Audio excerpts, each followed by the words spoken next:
नमस्कार दोस्तों, आज की तारीख है 7 अगस्त और देख लेते हैं करंट अफेयर्स में हमें क्या कुछ डिस्कस करना है। With the help of MCQ we will discuss current affairs और साथ ही साथ आज हम फोकस करने वाले हैं ट्रैवल मिनिस्ट्री की बहुत सारे जो भी चल रहे हैं स्कीम्स उनके ऊपर हम डिटेल से डिस्कसन करेंगे। तो चलिए डिस्कशन स्टार्ट करते हैं। सबसे पहले हम बात करने वाले हैं जो इंपॉर्टेंट डेट्स है। देखिए 1 से 7 तारीख तक जैसा हमने डिस्कस किया था जो है ब्रेस्ट फीडिंग के लिए अवेयरनेस बढ़ाने के लिए ये वीक पूरा सेलिब्रेट किया जा रहा है। और देखो 2 तारीख को वैसे ही जो है एंग्लो इंडियन डे इंपॉर्टेंट है, फ्रेंडशिप डे तो था ही। 6 अगस्त Hiroshima and landlocked countries day था। 7 अगस्त इज नेशनल हैंडलूम डे। कितनी बार हमने डिस्कस किया एमसीक्यू में, बहुत इंपॉर्टेंट है। और उसके बाद हम देखेंगे 8 तारीख को भारत छोड़ो आंदोलन स्टार्ट हुआ था और इंटरनेशनल कैट डे भी है। 9 तारीख नागासाकी डे और जो है इंडिजिनस पीपल डे है। एंड 10 तारीख जो है वर्ल्ड बायोफ्यूल डे है। नेक्स्ट हम देखते हैं जो हमारा मेन आर्टिकल है यहाँ पे वो है BIRC के बारे में। तो that is a Bharat international rice conference. तो ये बहुत ही इंपॉर्टेंट है, VVI है। देखिए वैसे तो अगर हम बात करने वाले हैं जो simple question group D level या SSC या GD लेवल का जो क्वेश्चन बनेगा उसमें तो यही पूछा जा सकता है कि भारत इंटरनेशनल राइस कॉन्फ्रेंस कहाँ होने वाला है। तो भारत मंडपम जो है हमारी न्यू दिल्ली में वहाँ होने वाला है 2026 में। ये जो होगा ये 2nd एडिशन होगा। फर्स्ट एडिशन 2025 में हुआ था।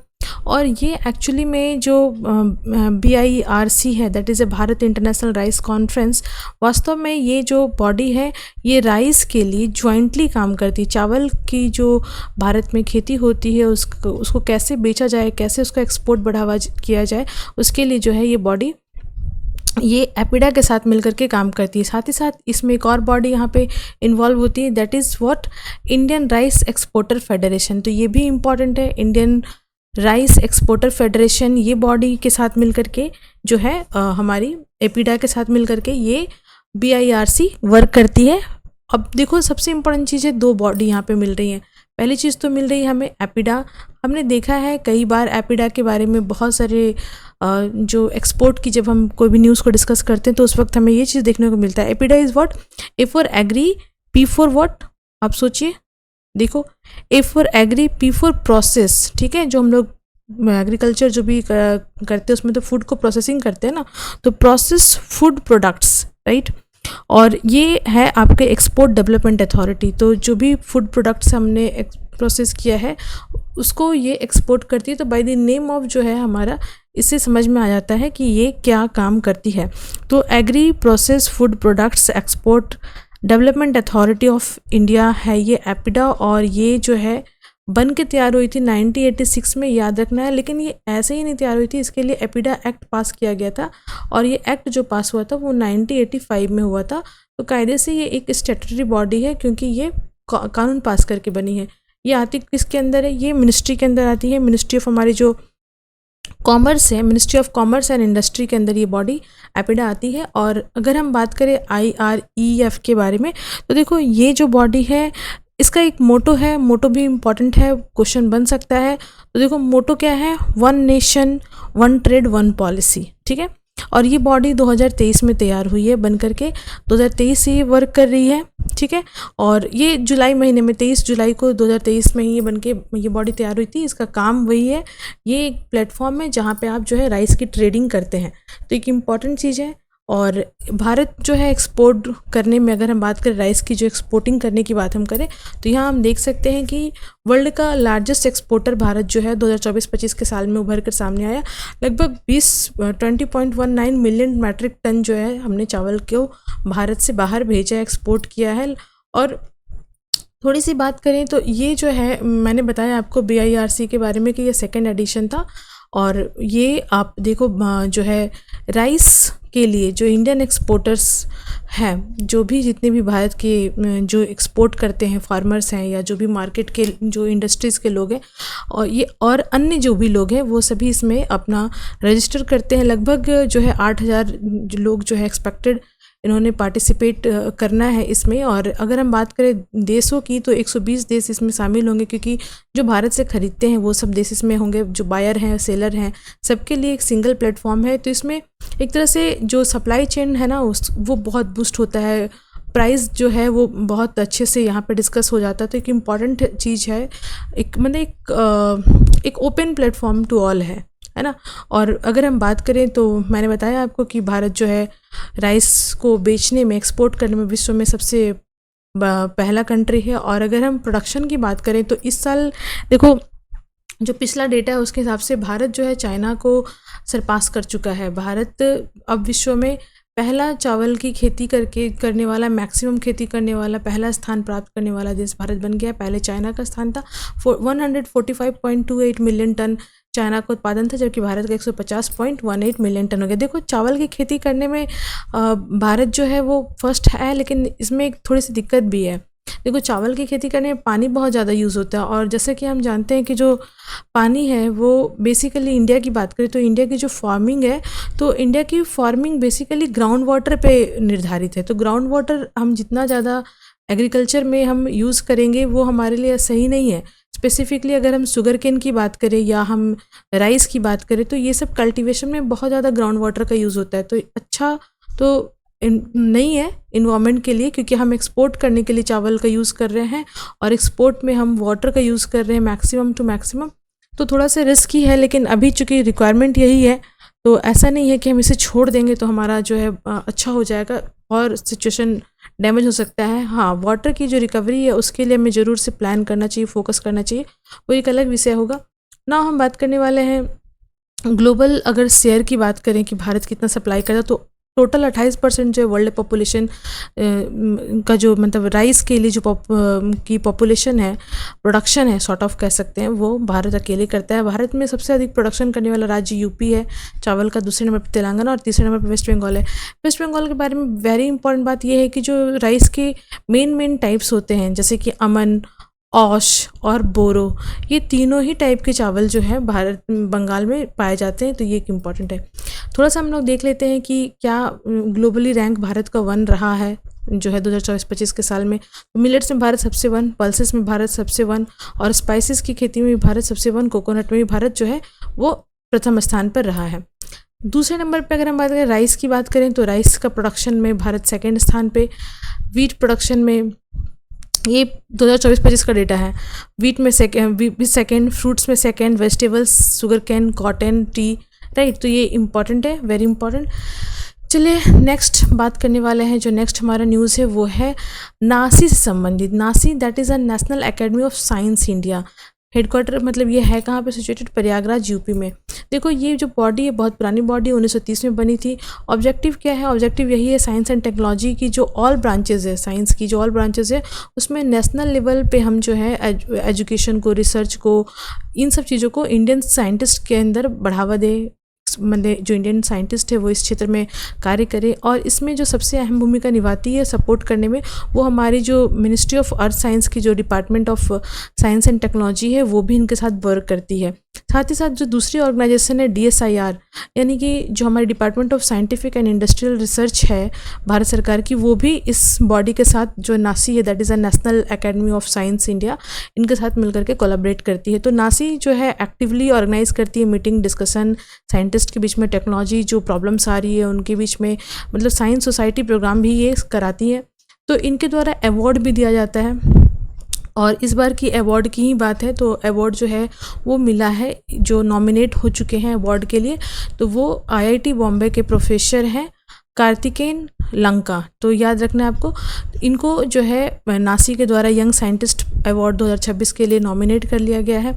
और ये जो होने वाली है 96th अवार्ड सेरेमनी है, जो कि आपके BHU में होगी, बनारस हिंदू यूनिवर्सिटी, वहाँ पे 4 से 5 दिसंबर 2026 में ये साइंस का अवार्ड वहाँ पे दिया जाएगा, क्योंकि 96th वो आपकी एक तरह से सॉर्ट ऑफ कह सकते हैं कि प्राइज एनिवर्सरी है। और देखो इनकी अगर हम बात करें, जो IIT बॉम्बे के जो प्रोफेसर हैं कार्तिकेयन लंका, इनका रिसर्च किस सेक्टर में है, तो इनका जो है बेसिकली रिसर्च जो है वो क्लाइमेट और इन्वायरमेंट की स्टडीज़ पे है। बेसिकली इनका जो रिसर्च है वो आपकी लैंड एटमॉस्फेयर, ठीक है, इंटरेक्शन एंड एग्रीकल्चर ड्रॉट्स भी है, रिमोट सेंसिंग, सैटेलाइट और एयरबॉर्न वगैरह का जो डेटा है, अर्थ सरफेस पे उसका क्या यूटिलाइजेशन है और किस तरीके से उसको हम एक्यूमुलेट कर सकते हैं इन्वायरमेंट में, साइंस एंड मतलब हमारा जो इन्वायरमेंट है एग्रीकल्चर उसमें कैसे ये प्रभाव करेगा, उस थीम पे पूरा इनका जो है रिसर्च है। और अगर हम बात करें इनके साथ साथ किनको अवार्ड मिलेगा, तो देखो प्रोफेसर जो है अंकित अग्रवाल, इनको मिलना है, डॉक्टर आशुतोष को, फिर के सिंह एंड डॉक्टर अनुष्का सिंह, इनको जो है ये अवार्ड मिलना है, अन्य अन्य क्षेत्रों में इनका कार्य है। नेक्स्ट हमारा न्यूज़ है अल्बोइरॉन स्मृति दिवस के बारे में। तो देखो अल्बोइरॉन स्मृति दिवस जो है ये एक्चुअली डिस्ट्रिक्ट कमिश्नर ऑफ जो कामरूप है उनके प्रोफाइल को आप देख सकते हो, इन्होंने जो फ़ोटो शेयर किया है। तो एक्चुअली में है क्या, देखो कामरूप जो कि असम के अंदर हम बात कर रहे हैं, तो यहाँ पे 357 मार्टर डे है ना, तो 357वां जो है मार्टर दिवस यानी शहीद दिवस जो है वो मनाया गया। बैटल ऑफ अलाबोई को याद किया गया। देखो बैटल ऑफ अलाबोई जो है वो 5 अगस्त 1669 में लड़ी गई थी। असम में अहोम डायनेस्टी का आपने नाम सुना होगा। अहोम डायनेस्टी असम के अंदर काफ़ी जो है लॉन्ग टाइम तक शासन की थी, तो इनके द्वारा जो युद्ध लड़ा गया था, जो वॉरियर थे, उनको याद करते हुए ये जो है मार्टर दिवस मनाया जाता है। तो अल्बोइरॉन स्मृति दिवस 5 तारीख को हर साल वहाँ मनाया जाता है। और जैसे कि मैंने बताया आपको, युद्ध लड़ा गया था 69 में, 1669 में, और ये 357 मार्टर एनिवर्सरी था। और तो यहाँ पे जो भी एमएलए हैं, प्रकाश चंद्र दास एमएलए वहाँ के, वो इसमें पार्टिसिपेट किए हैं, जो डिस्ट्रिक्ट कमिश्नर है ये। तो ये है इम्पॉर्टेंट। चलिए थोड़ा सा देख लेते हैं। देखो अलीपुरद्वार वेस्ट बंगाल में है, तो वहाँ पे एसटी कम्युनिटी के डेवलपमेंट के लिए काफ़ी सारी योजनाएं लॉन्च की गई हैं। तो इस योजना के साथ साथ हम जितने भी हमारे मिनिस्ट्री ऑफ ट्राइबल अफेयर्स की योजना है उनको डिस्कस कर लेते हैं।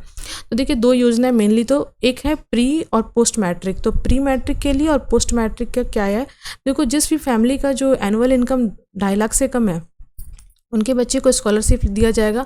225 रुपये पर मंथ से लेकर के 525 रुपये पर मंथ तक का है, और डिपेंड्स अपॉन कि वो कहाँ रहते हैं, हॉस्टल में रह के पढ़ाई कर रहे हैं या घर में रह के पढ़ाई कर रहे हैं। हॉस्टल में रह के पढ़ाई कर रहे हैं तो 525 रुपया, घर में रह के कर रहे हैं तो 225 रुपये, और ये 10 महीने तक मिलेगा। उसके बाद अगर हम बात करें इस स्कीम में जो सेंट्रल गवर्नमेंट है और स्टेट गवर्नमेंट, इनकी क्या भागीदारी है, तो चूँकि वेस्ट बंगाल एक बड़ा राज्य आता है, तो यहाँ पर हम देखेंगे जो सेंटर है उसकी 25% और 75% और 25% स्टेट गवर्नमेंट, यानी ये सेंट्रल स्पॉन्सर्ड स्कीम है ना, ये केंद्र सरकार की स्कीम है। और जो यूनियन टेरिटरीज है या जो हिली स्टेट है, राइट, जैसे हिमाचल प्रदेश, उत्तराखंड, जम्मू एंड कश्मीर, यहाँ पे सेंट्रल गवर्नमेंट का 90% और 10% यूटीज़ का या स्टेट्स का होता है। तो ये जो भी हमारी सेंट्रल स्पॉन्सर्ड स्कीम होती है उसका ये रेशियो है। दूसरा पोस्ट मैट्रिक में वैसे ही है, जो बच्चे घर में रह के पढ़ाई कर रहे हैं या बाहर रह के पढ़ाई कर रहे हैं उनको जो है अलग अलग तरीके से हेल्प मिलेगा। 230 रुपये से लेकर के 1200 पर मंथ मिलने वाला है। और वही सेंटर और स्टेट का रेशियो यही है, घरेलू इनकम जो है वो 2.5 लाख से कम होनी चाहिए बच्चे की, ये इंपॉर्टेंट है। अन्य जो स्कीम है वो है national scholarship scheme for higher education of ST students. ठीक है, तो यहाँ पे जो टॉप स्कॉलरशिप मिलने वाले हैं, जो बच्चे मतलब हायर एजुकेशन प्राप्त करना चाहते हैं एसटी कम्युनिटी के, तो उनको ये अवार्ड, उनको ये इसके तहत जो है पैसा धनराशि प्राप्त होता है और वो पढ़ाई कर लेते हैं इसमें।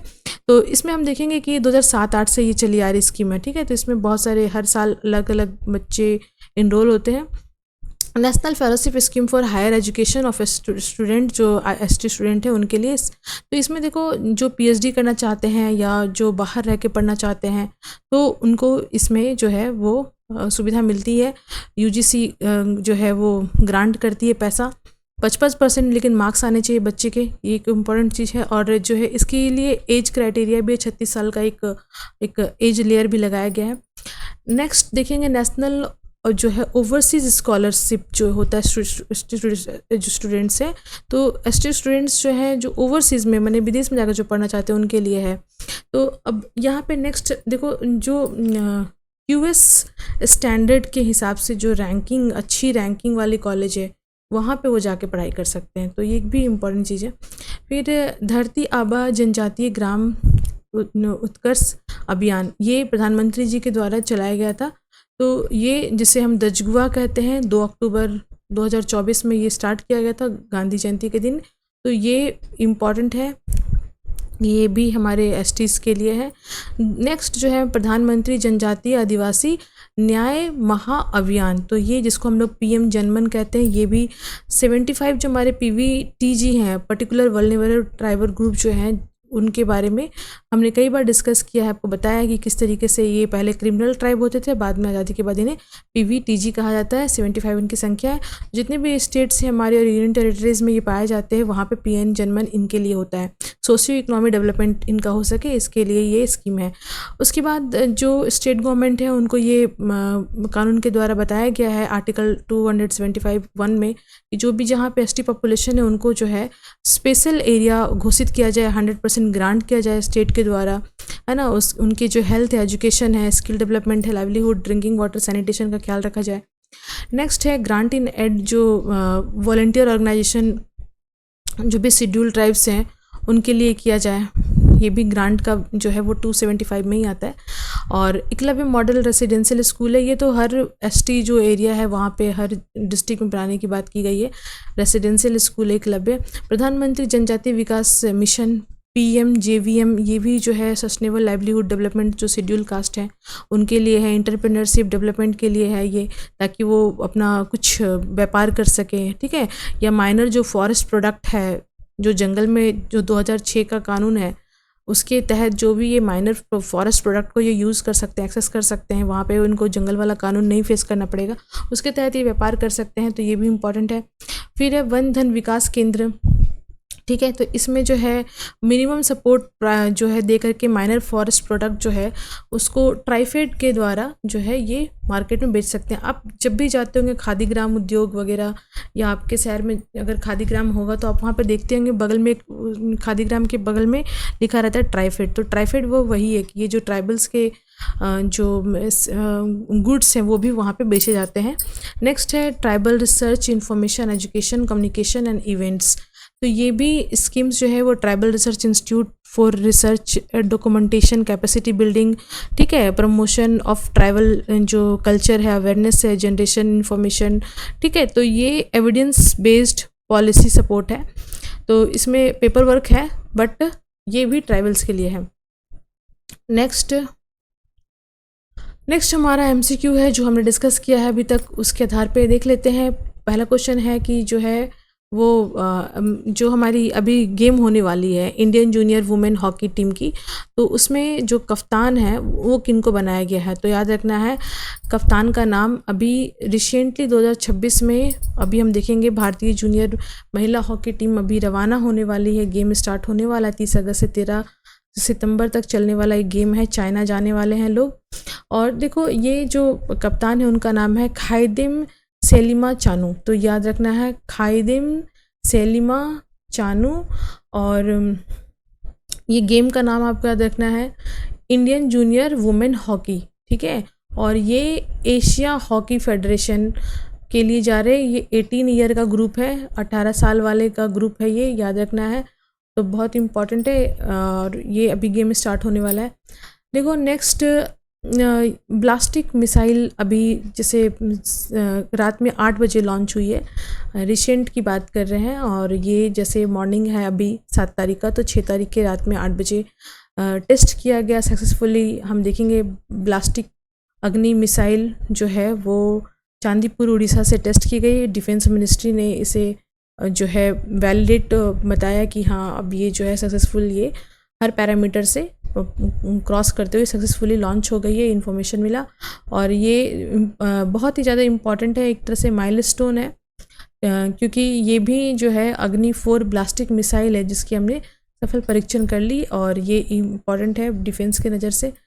नेक्स्ट देखो अभी हमने डिस्कस किया था ना वो MCQ, तो उसका एक्सप्लेनेशन वही मैंने बताया था। 18 मेंबर्स हैं Indian junior women hockey team की, है ना। और ये गेम कहाँ होने वाला है, चाइना में होने वाला है, तो ये इम्पॉर्टेंट है। और इनके जो अभी ट्रेनर्स हैं वो भी चेंज हुए थे, तो ये न्यूली अपॉइंटेड इनके कोच हैं, कोच टीम वाइट, ठीक है। तो ये भी थोड़ा देख सकते हो। और नेक्स्ट हमारा है BWF वर्ल्ड बैडमिंटन चैम्पियनशिप 2026।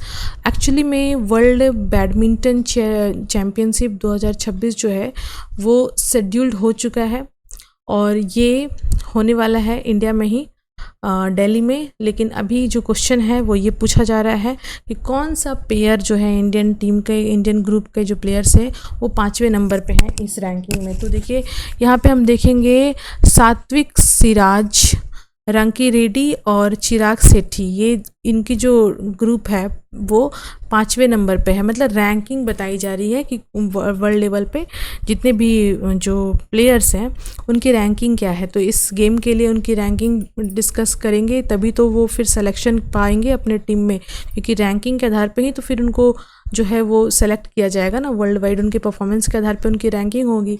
तो वही है। पीवी सिंधु का जो रैंक है वो 9th नंबर पे पहुंच चुका है वुमेन सिंगल में। ये जो हम BWF वर्ल्ड बैडमिंटन चैंपियनशिप 2026 की बात कर रहे हैं, ये कहाँ होने वाला है? इंदिरा गांधी इंडोर स्टेडियम नई दिल्ली में होने वाला है और ये 17 अगस्त से 23 अगस्त तक होने वाला है। तो इम्पॉर्टेंट है।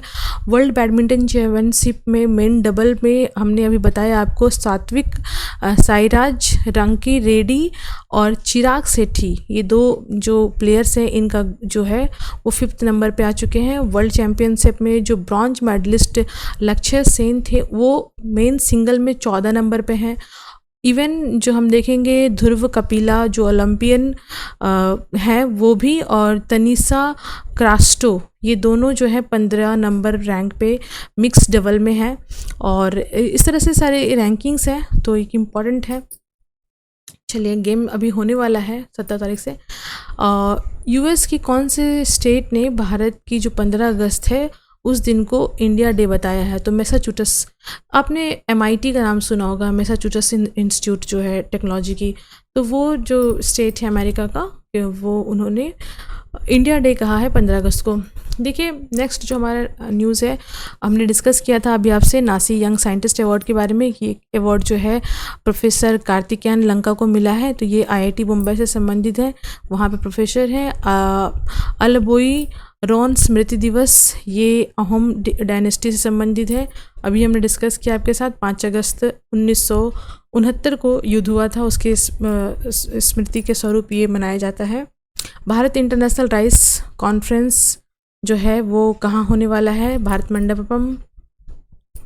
विच state best describe the major transformation of Indian railway passengers reservation system? Actually मैं थोड़ा सा बता दूं आपको कि भारतीय रेलवे में जो हम लोग टिकट बुक करते हैं, रिजर्वेशन करते हैं, तो रिजर्वेशन की जो प्रक्रिया है वो अब 40 दशक हो गई है। 40 दशक से भारत की जो रेलवे व्यवस्था है वो रिजर्वेशन प्रोवाइड कर रही है। तो इसके उपलक्ष्य में जो है ये टेक्नोलॉजी के कारण ही ये संभव हो पाया। Technology has transform the system from long Q, जो लंबी लाइनें लगते थे ना, उससे जो है फास्टर हम अब हो चुके हैं। ऑनलाइन पे हम जाते हैं और रिजर्वेशन करते हैं, तो ये क्यू टू क्लिक है ना। तो ये इम्पॉर्टेंट है। बस देखो, एज सच लाइंस याद नहीं रखना है, बस दिमाग में ये रखना है कि जो हम आरक्षण करते हैं रेलवे में वो अब 40 साल उस व्यवस्था को हो चुके हैं। तो ये अब कितना रेलवे बदल चुका है, पहले लंबी लाइन से और अब हम एक क्लिक करते हैं और हमारा टिकट बुक हो जाता है। तो ये बताने की कोशिश की गई है। चलिए, नेक्स्ट है केन बेतवा प्रोजेक्ट जो है वो इम्प्लीमेंट हो रही है किस मिनिस्ट्री के अंदर? देखो, आर्टिकल क्यों हम पढ़ रहे हैं, ये केन बेतवा के कारण जो है ना, वो इसका फेज़ 1 तो कंप्लीट हो चुका है और फेज़ 2 अभी चल रहा है। तो इसमें जो है बहुत सारे ट्राइबल्स जो है उनको अपना घर छोड़ना पड़ रहा है, हटना पड़ रहा है।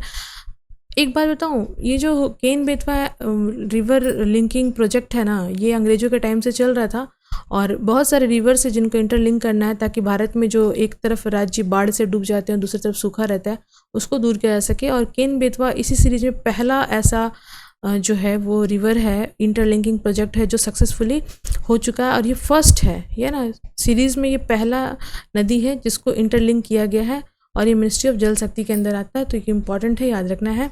और रिवर जो हमारी डिपार्टमेंट ऑफ वाटर रिसोर्सेज है, देखो ये ध्यान में रखना है ना, केन बेतवा जो लिंक रिवर है हमारी प्रोजेक्ट, वो फंक्शन कर रही है under the department of water resources, river development and Ganga rejuvenation, जो कि आती है मिनिस्ट्री ऑफ जल शक्ति के अंदर। ठीक है, तो PM सूर्यघर मुफ्त बिजली योजना के तहत लगभग 50 लाख हाउस होल्ड जो है वो बेनिफिट उनको मिल रहा है। जो हमारे मिनिस्टर हैं, यूनियन मिनिस्टर प्रहलाद जोशी, इनके द्वारा ये अनाउंस किया गया, बताया गया कि भारत में अब 50 लाख बेनिफिशरीज हो चुके हैं।